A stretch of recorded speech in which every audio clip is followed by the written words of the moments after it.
I'll get ahead of all the comments saying, "That's not how it works," by prefacing that I'm not from the USA. So much of your understanding of how enlistment and military protocols work probably won't apply. This actually happened 3 years ago, so there's not very much that can be done to change the situation. A close friend, whom I'm work colleagues with in the same unit, and I were talking about our personal lives, and it led to me digging up some really deeply buried emotions and thoughts. So I figured I'd spill my guts to a bunch of strangers, and NGL, I do feel much better having typed all this out. I apologize if the sections feel a bit disjointed. I'm struggling a bit to compartmentalize stuff from years ago. I, 22 million, am currently a regular serviceman in my country's Air Force.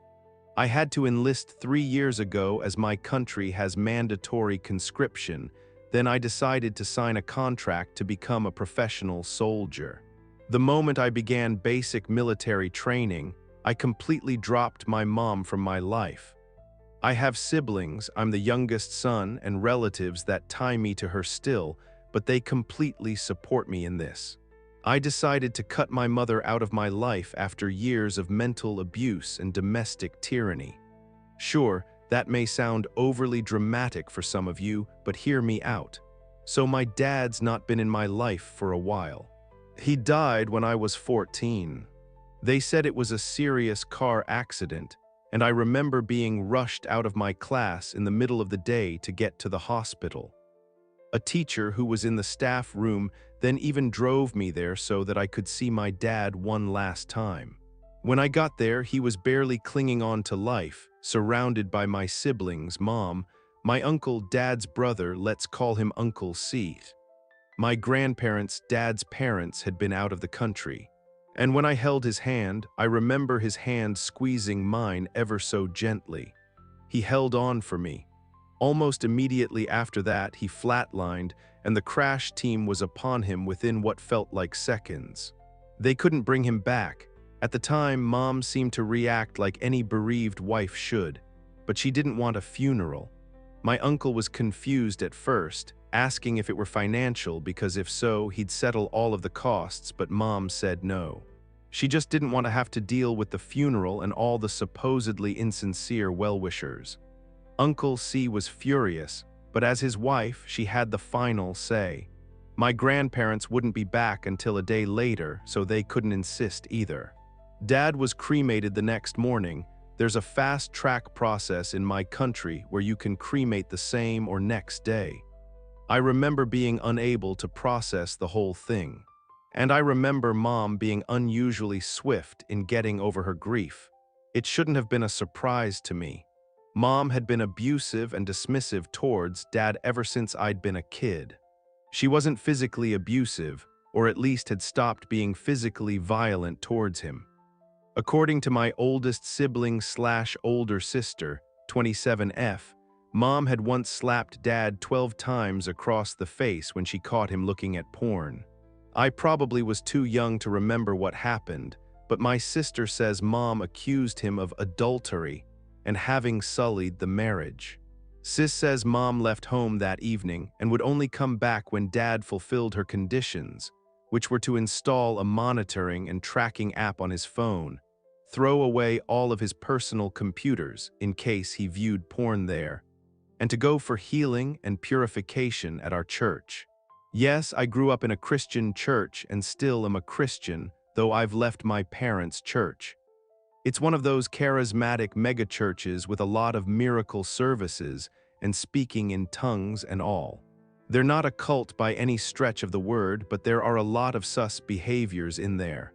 And there are good people for sure, it's just, I think my mom was enabled by the teachings. Sis says that she asked Dad about it years later as a teenager, and he candidly and openly shared what had happened. Mom and Dad were going through another difficult patch in their marriage, and she had been holding out on him sexually and in terms of affection. So he turned to porn in frustration. He advised my sis to not find a husband like him and to be more discerning. Sis said she got angry at Dad not because of the porn, but because he let Mom walk all over him, and because he spoke of himself that way. She said she and Dad cried together and hugged it out, and she said she never quite viewed our parents the same way again, not negatively. Just that Dad too was flawed, and that Mom was too eager to use that against him. Mom's abuse of Dad was more cerebral, more calculated. Every time they had a conflict and retreated behind closed doors so that us kids wouldn't have to hear it, we still did hear it. Every kid wants to know why Mommy and Daddy are fighting. She would remind him of his adultery. She would say that he ruined the marriage and that he wasn't fulfilling his role as head of the family. And yet at other times she would praise him in front of us, saying he was doing all the dad things. I now understand that this hot-cold treatment can be a form of abuse too. Mom worked. She earned more than Dad, and I think she held that against him too. She would bring work home and get snappy at the kids whenever we wanted to spend time with Mommy that wasn't on her terms. Dad would try to protect us and sometimes even lose his patience doing so, but I realize now that he was trying his best to keep us out of her claws.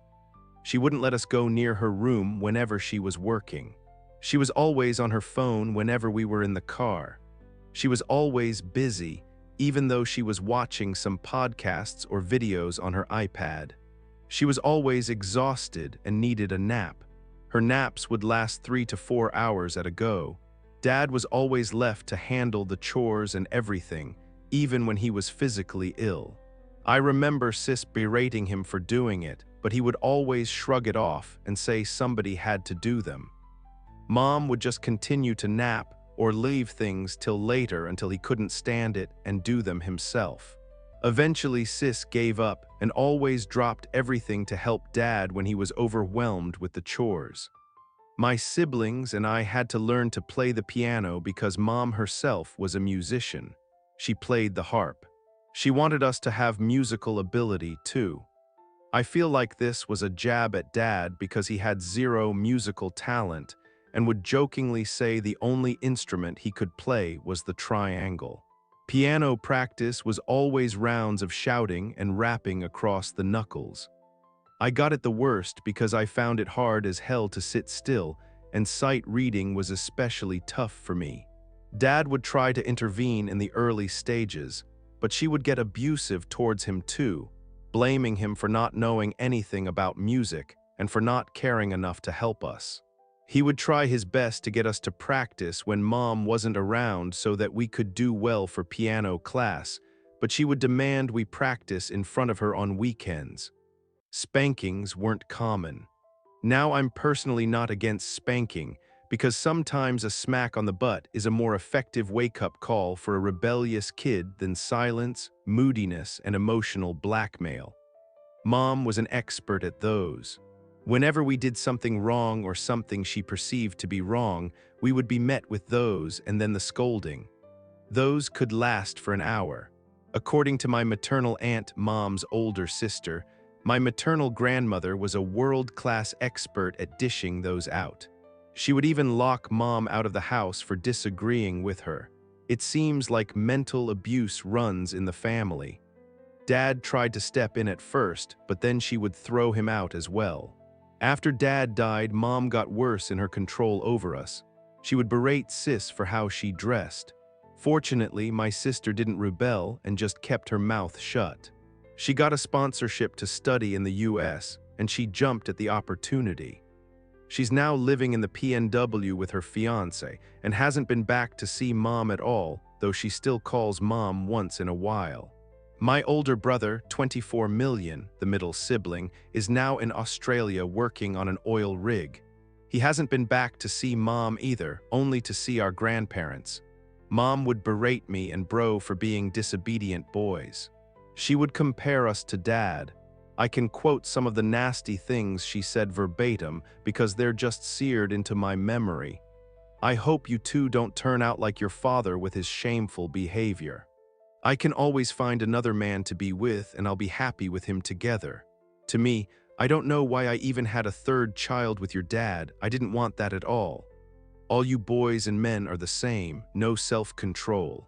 Is it just so hard to not look at women, The worst part is that she can switch between this and encouraging, loving talk within the span of 10 minutes. It fucked me up.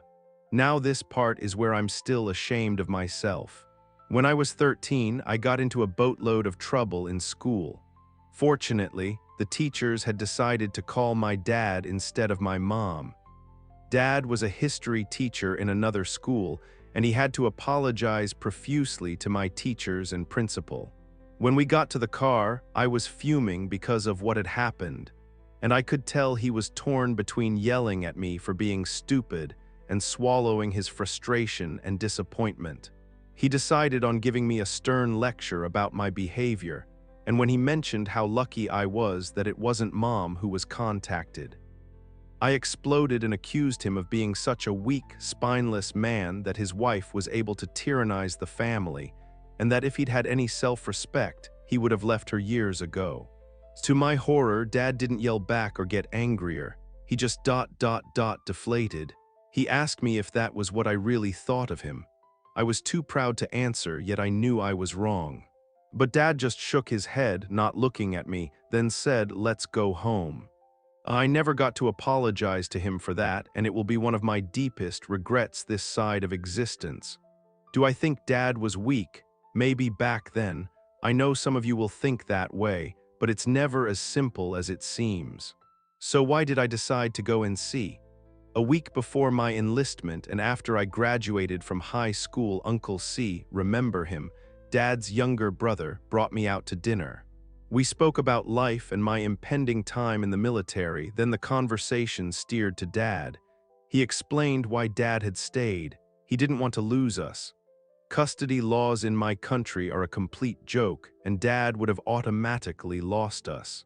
Paying child support for 3 kids would have killed him as well. Here the man automatically pays child support even if the wife earns more. So he stayed to try and give us a life as happy as he could manage it and try to protect us from Mom's moods, as Uncle C called them. To be honest, despite the abuse, life wasn't completely miserable. But my sister, brother, and I were always on edge. Dad too, I suppose. I cried hard when Uncle C told me that. I know it's easy to rag on my dad for not having the balls to leave, but if he had left, I wouldn't have got to see him and have him around. Uncle C then shared a moment that he had with Dad where he asked when the last happy moment Dad had had in his marriage to Mom was. Dad had answered that it was when I was born. I asked Uncle C if he thought Mom had been unfaithful. He said he didn't think so, then added that even if she weren't, Mom never treated Dad like a husband or equal partner from the start anyway. Uncle C then gave me a stack of letters in Dad's handwriting. He said that Dad had written 3 copies of each letter, all to be given to each child. I binge read them all night when I got home. They were stories from Dad's life while he had been in the military himself as a conscript, when he was studying, when he was staying up late caring for us. I never felt closer to him since he died. I stupidly left all those letters out on my study table. When I returned from school to visit my teachers, edit. I wrote from school here, I meant it in the sense that I'd gone back to see my teachers before I'd enlist. That day, they were gone. I didn't bother asking Mom, I knew she'd found them. When she went to shower, I snuck into her room and checked the remnants of the shredder she had in her room. Sure enough, she had shredded all of them. Dad had written them on different types of colored paper, and the remnants were of the exact same shade of color. I didn't bother confronting her. What would it have accomplished beyond just another fight and one of her holier-than-thou and thy father sermons? I knew I couldn't stay, just like sis and bro. When I enlisted a week later, Mom wasn't even there to send me off on the bus. She needed to be at a work seminar and just said she'd look forward to seeing me home when I was done. Fine, I guess. So when I boarded the bus, I just blocked her number. When the clerks asked for next of kin, I just gave them Uncle C's contact and my grandparents. When my platoon sergeant asked why I never bothered calling anyone during evening downtime, I just explained that my family wasn't together anymore. He seemed to understand and patted me on the back. So yeah, I'm sorry if this was a mess. I feel somewhat better and cleaner now somehow. I'm not saying there isn't any turmoil still, but it feels good to have people to hear. Thanks, I guess, Reddit. Story 2 first-time poster in this subreddit, and this feels like the right place to just let it all out in written form. There are so many layers and twists in this story, so forgive me if this comes off like less miserables. I, 36 million, am a gigging musician and singer. My dad, 74 million, always wanted to be a musician, and as a result crosses major boundaries when it comes to wanting to be involved in my career. One day, he calls me up and tells me he wants to record his first original song and is looking for a vocalist. I do everything I can to let him know that I'm not interested and that he should go on Craigslist or to local opens mic to meet people who might be interested in helping out. He kept digging and digging, and I eventually said yes. I went back and forth with my therapist on this. She encouraged me to maintain my boundaries and not do it, but I was too weak and caved with my ultimate rationale being, what's the worst can happen? It's just a song. What's the worst that can happen? It's just a song. Let's remember that going forward. My dad doesn't send me any lyrics or even the rough demo until 3 days before we record.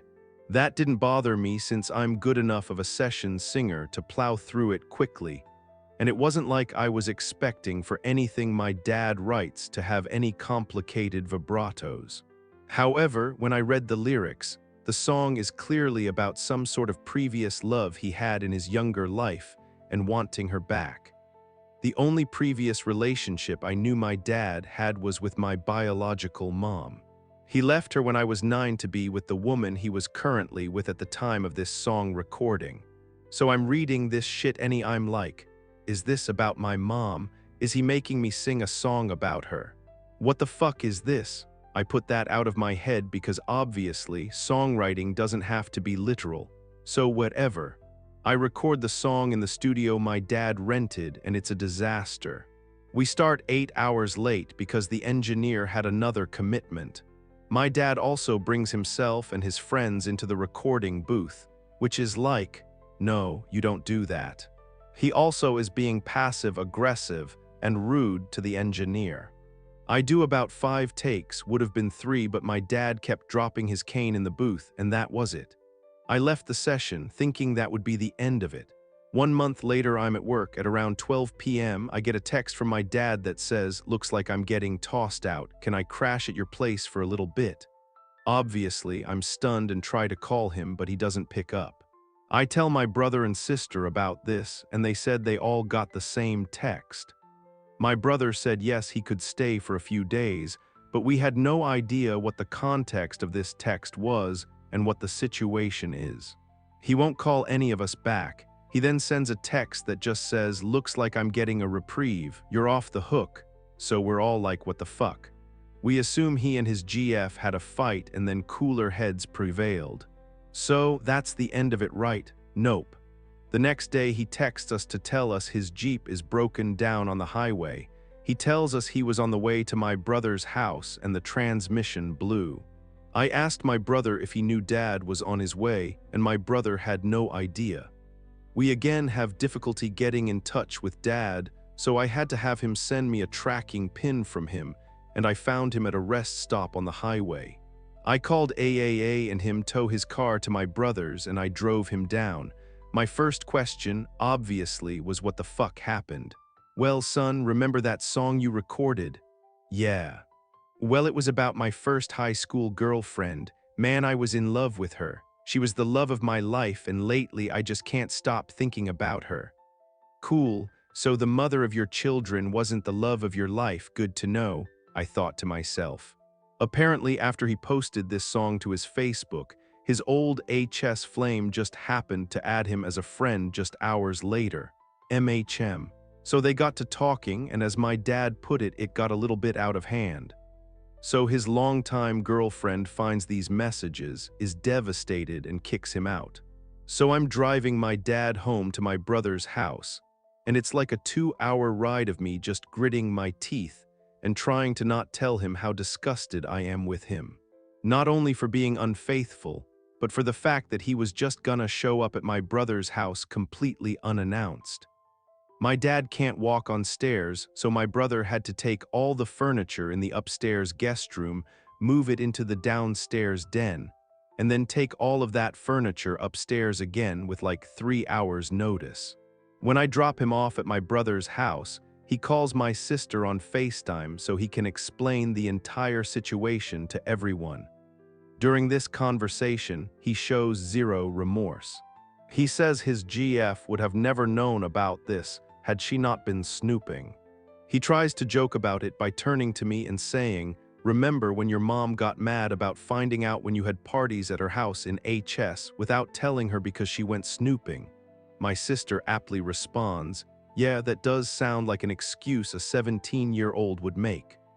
My dad ends the call by letting us know that he's happy and can't wait to start a new adventure. And oh yeah, he's still talking to this new woman. So, all of us are at a loss as to what to do. My brother is overwhelmed with anxiety and can't have my dad stay there for long. My sister drives 4 hours to meet up with me so that we can confront my dad and tell him he needs to figure out a new living situation because he can't stay here. I ask him about his finances and he won't tell us how much he has in retirement or SS. He just jokes and says, "I can maybe afford $100 a month in rent." He says maybe he can rotate living in each sibling's house every 4 months. We tell him, "Are you out of your goddamn mind?" My dad promises everyone he'll figure something out, but time goes on and he does nothing. One Thursday night, he runs out to a nearby town to run some errands. In the process, he drops his phone out of his Jeep Wrangler, the doors were off, and my brother has to, on a work night, pull up Find My Phone and drive 40 minutes out to where he dropped it. My dad then decides to go out to see his new lady, who lives about 2 hours away, where they will be meeting in person for the first time since HS. He says that she's going to help him find a new place since she had helped seniors transition in her past career. My dad returns home to my brother's place the next morning. My brother asks if they made any progress on finding a new living situation. My dad says, "No, we kinda didn't get much done." He then makes this comment, "Don't you think it should be illegal for people to have FB profile pictures that are 20 years old? Have you ever seen the movie Shallow Hal? For those who don't know, Shallow Hal is an early 2000s comedy that's about a superficial dude learning to love a fat woman." My brother finally flips. Aside from the fact that's a stupid, insensitive joke, all we could think was, did you just torch your entire fucking life and leave your GF for a woman you've never seen in person and think she's too old and fat? My brother tells him that he needs to get out of his house today. My brother goes to my mom's house and collapses into a pool of tears. He is a broken man and a complete wreck. My sister and I look for nearby motels he can stay at, and we find one with a smoking option, because of course, he has to have a smoking option. We book him for a week, and my dad says he'll start packing. My brother's wife is still at the house and trying to help him pack and get out. But my dad just wants to sit on the patio on his iPad for some reason. She keeps politely nudging, but he refuses to move. So she goes up to the bedroom window where she can look down at him from the window.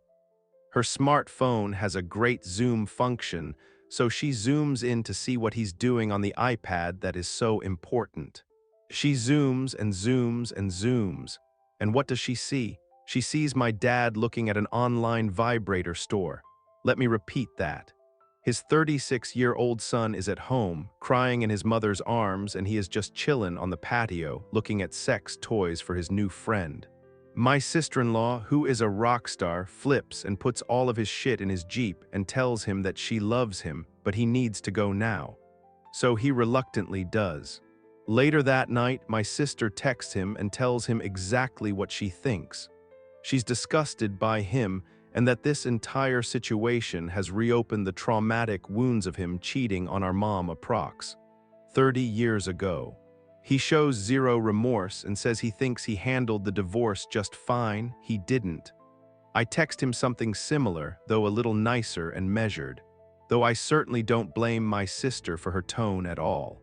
My brother and sister cut off ties completely. I go for like a day without talking to him, but then I cave and tell him I'm going to find a place for him to live. During discussions with his ex, I found out he makes more than enough money to afford independent living, though it would tight. Within days, I found him a retirement community and we signed the lease a day later. Once he found a place he loved, he suddenly remembered all this additional monthly income he had. Once that was completed, he drove up to stay with his new lady for the next few days until he could move in. He calls his ex and tells her that he's sorry, never meant to hurt her, and that he's been staying at a motel with 2 of his children not talking to him. The ex feels sorry for him and tells him he can come back and they reconcile, which she has done twice since kicking him out. Just like the other times she asked, he says no, he does not want to get back together. Of course, he lied here. He was not calling from a lonely motel, he was with his new lady in her nice Plymouth house. Through communications with us, she finds out this is a lie and calls him out. All my dad does is send me a text to tell me that us kids shouldn't be divulging personal information to his ex. Of course, no apology. So he moves into this new place. And just like the free ride he got from my mom and the woman he left her for, this new lady arranges for all of his shit from his previous house to be picked up and brought to this retirement home. Oh, and she buys him new furniture with assembly included. I arrive to see the new place, and as I'm opening the door, he says, "Oh, by the way, my new lady friend is here." Oh, lovely. I'm so emotionally ready for this. She's a complete dud, and one of those spiritual life coach anything but a real therapist types. But I grit my teeth through meaningless pleasantries. My dad is still with this new woman, living comfortably in a cushy new retirement home. Meanwhile, the woman who stayed by his side through chemotherapy treatments is devastated and broken. Me and my siblings are living through the trauma of the divorce and are all in therapy trying to sort this out. During this whole ordeal, I was deathly afraid of my dad becoming homeless because he made it seem like he had no money. I even ended up crying hysterically at my desk at work to the point my boss had to console me. And even though it's hardly the worst part of this whole story, the most personally damaging thing to me was how he once again crossed a boundary with my music career to pressure me into doing vocals on a song that was essentially a way to woo someone he was planning to leave his current GF for. After decades of boundary crossing as it relates to music, he somehow finds a way to cross a boundary so huge I didn't even know it existed. I don't know if there's a moral to this story. However, it was nice to know that in times of crisis, my sibling and I could band together and be united, rather than fighting amongst ourselves.